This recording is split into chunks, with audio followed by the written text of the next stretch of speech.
भोजशाला पर आई ASI survey report को लेकर मुस्लिम पक्ष अब नाराज है। उसे कोर्ट में चैलेंज करने की बात कह रहा है। भोजशाला पर आई इस नई रिपोर्ट में क्या है? क्या भोजशाला में मंदिर होने के हिंदू पक्ष के दावे सही हैं? क्या एएसआई को भोजशाला में वाघ देवी मंदिर होने के पुख्ता प्रमाण मिल गए हैं? देखिए ये रिपोर्ट। ओम नमः शिवाय। ओम सरस्वते नमः। खंभों में मां वाघ देवी का स्वरूप, गणेश जी की प्रतिमा, जय और विजय की प्रतिमा, यज्ञशाला के खंभे, 84 खंभे, शिव मुख की आकृति, नागमणि यंत्र, गर्भगृह में अष्टकमल दल, परमारों का राज चिन्ह, जमीन के पत्थरों में वेद की ऋचाएं, गणेश जी की मूर्ति, दीवारों पर शिव परिवार,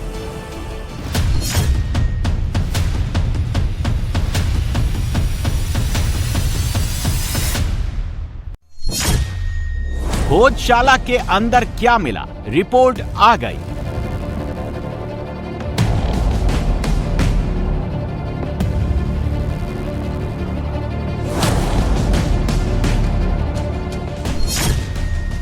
भोजशाला के अंदर मिले सबूत क्या इशारा करते हैं?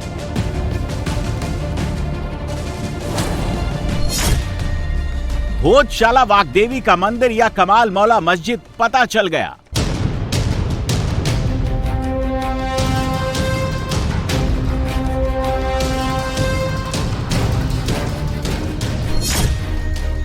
भोजशाला का सैकड़ों साल पुराना रहस्य खुल गया।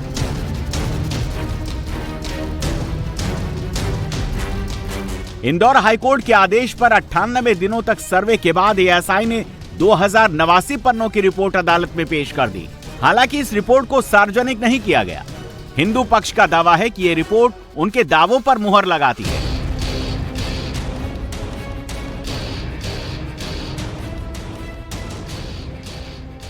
इंदौर हाईकोर्ट ने 11 मार्च 2024 को यहाँ पे एक आदेश दिया था, जिसमें हाईकोर्ट ने एएसआई को कहा था कि यहाँ पे एक डिटेल्ड साइंटिफिक सर्वे करें और सर्वे करने के बाद अपनी रिपोर्ट हाईकोर्ट के समक्ष दाखिल करें। हाईकोर्ट के ऑर्डर की कंप्लायंस में एएसआई ने यहाँ पे 98-99 डेज का सर्वे किया, जिसके बाद हाईकोर्ट के समक्ष एएसआई ने अपनी रिपोर्ट दाखिल की। इस रिपोर्ट से स्पष्ट रूप से ये सिद्ध होता है कि ये पूर्व में एक हिंदू मंदिर का परिसर था। कैसे यहाँ पे ब्रह्मा जी के, गणेश जी के, अलग अलग हिंदू देवी देवताओं के, मां सरस्वती के चिन्ह मिलते हैं। ये सारी बातें इस रिपोर्ट में अंकित हैं। हिंदू पक्ष के दावे के मुताबिक एएसआई की रिपोर्ट में क्या क्या है, पहले उसे समझ लीजिए। हिंदू पक्ष का दावा है कि रिपोर्ट में यह कहा गया है कि भोजशाला परिसर में भगवान शिव, विष्णु, वासुकी नाग, भगवान गणेश समेत हिंदू देवी देवताओं की प्राचीन मूर्तियां और शिल्प मिले हैं। इस बात के प्रमाण मिले हैं कि कमाल मौला मस्जिद के निर्माण में भोजशाला के प्राचीन अवशेषों का इस्तेमाल किया गया। सर्वे में 1700 से ज्यादा कलाकृतियां मिली।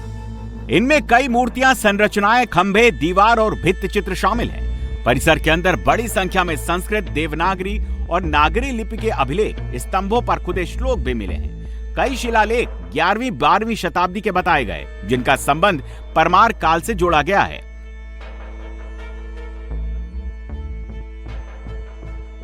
मंदिर में कई ऐसे अभिलेख मिले हैं जिनमें देवी सरस्वती की स्तुति लिखी हुई है। हिंदू पक्ष के दावे के मुताबिक एएसआई की रिपोर्ट ये कह रही है कि ये किसी मध्यकालीन हिंदू मंदिर परंपरा से जुड़े अभिलेख हैं। पूरे रिपोर्ट में यह 10 कालखंडों में 2189 पेज में है, जिसमें 51 बिंदुओं में इसकी समरी दी है। और यह रिपोर्ट यह स्पष्ट रूप से कहती है कि यह परमारकालीन स्मारक है। और जो है परमारकालीन स्मारक होने के साथ साथ ही यहाँ के स्तंभ और स्ट्रक्चर के अंदर अभी भी इस बात के साक्ष्य और प्रमाण मौजूद है। उत्खनन के दौरान 94 से अधिक मूर्तियां और 1700 से अधिक अवशेष मिले थे, सिक्के मिले थे और अन्य सामग्री मिली। वह भी इससे और इंगित करती है कि यह मंदिर ही है। भोजशाला जो है वो हिंदुओं की। हिंदू पक्ष एएसआई की रिपोर्ट को लेकर जो दावा कर रहा है, असल में वो सारे प्रमाण आपको भोजशाला के प्राचीन परिसर में मिल जाएंगे। हिंदू संगठन कहते हैं कि ये जो आप मंदिर की स्थापत्य कला जिस तरीके से तमाम मंदिरों में दिखती है उसके मुताबिक साफ तौर पर अगर यहाँ पर देखेंगे तो नजर आता है कि यहाँ पर मंदिर ही रहा है। मस्जिद की स्थापना तब हुई है जब 1305 में अलाउद्दीन खिलजी ने इसका विध्वंस किया। 14वीं शताब्दी में दिलावर खान और 1514 में जो महमूद खिलजी था उसने विध्वंस किया। और इंडिया टीवी आपको वो साक्ष्य दिखाने की कोशिश करेगा जिसके चलते जो तमाम हिंदू संगठन हैं वो ये कहते हैं कि ये मस्जिद थी और ये मंदिर था और ये वही मंदिर था जिसकी स्थापना 1034 में राजा भोज ने की। हिंदू मंदिरों की सबसे पहले जो शुरुआत होती थी वो दिक्पालों से होती थी, जो द्वारपाल होते थे। ये आप देख सकते हैं द्वारपालों की यहाँ पर खंडित मूर्तियां साफ तौर पर नजर आएंगी। ये शंख जो हिंदू संस्कृति का सबसे प्रमुख हिस्सा हुआ करता है सुबह पूजा अर्चना के वक्त, और साथ में विघ्नहर्ता जो है वो गणेश जी की ये पूरी तरीके से खंडित हो चुकी है। ये विवाद क्यों उठ रहा है, मामला अदालत तक क्यों पहुंचा, उसके लिए भोजशाला का इतिहास जानना जरूरी है। ये इतिहास उस इमारत का है जिसके बारे में दावा किया जाता है कि इसे सैकड़ों साल पहले परमार राजा भोज ने बनवाया था।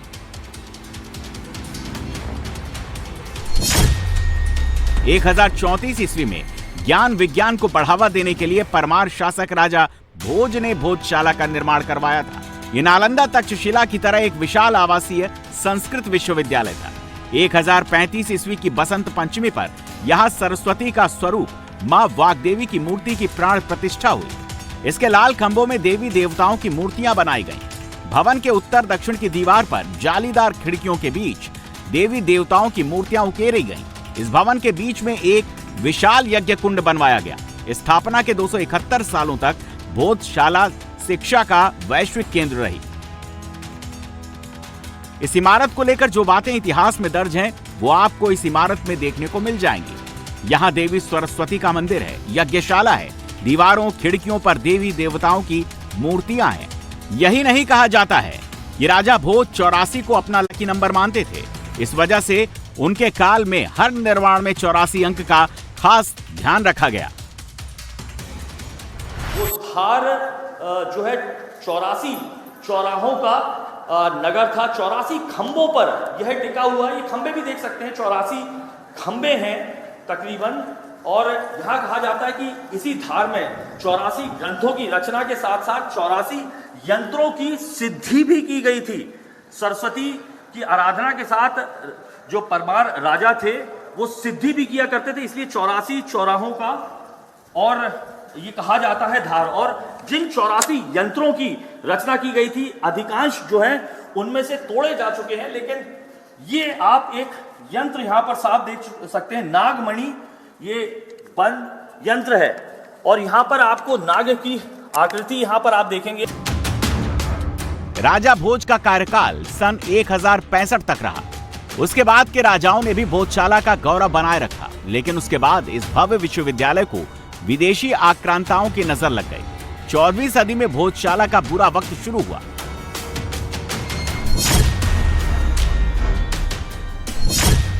तेरह 1305 ईस्वी में अलाउद्दीन खिलजी ने परमारों के अभेद्य किले मालवा पर हमला किया। इस हमले में मालवा के राजा हार गए। खिलजी ने यहाँ इस्लामी राज्य की स्थापना की। इस हमले में भोजशाला समेत कई हिंदू इमारतों को ध्वस्त कर दिया गया।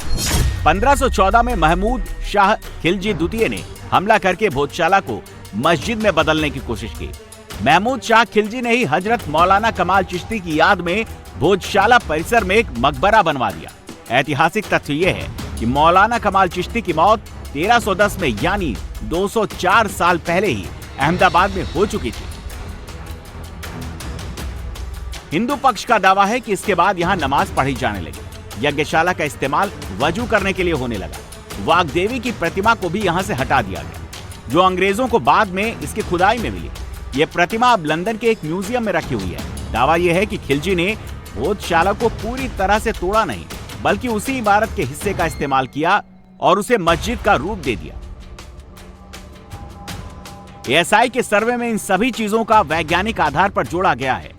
केमिकल ट्रीटमेंट के आधार पर वैज्ञानिक साक्ष्य के तौर पर इन्हें पेश किया गया है। लेकिन मुस्लिम पक्ष का कहना है कि ये रिपोर्ट ये दावा नहीं करती कि ये मस्जिद नहीं मंदिर है। मुस्लिम पक्ष का तर्क है कि रिपोर्ट के जिन टुकड़ों का जिक्र किया गया वो राजा भोज के खंडित हुए महल के मलबे का है। इसी मलबे का इस्तेमाल मस्जिद के निर्माण में किया गया। ये जो बिल्डिंग स्ट्रक्चर बनाया गया है वो 1300वीं शताब्दी में बनाया गया है और किसी अदर बिल्डिंग के मटेरियल से बनाया गया है। क्योंकि एएसआई ने रिपोर्ट में लिखा है वो उस इतिहास से मैचअप हो रहा है और उसी को हम ग्राउंड बनाते हुए कोर्ट के सामने हमारे ऑब्जेक्शन रेज करेंगे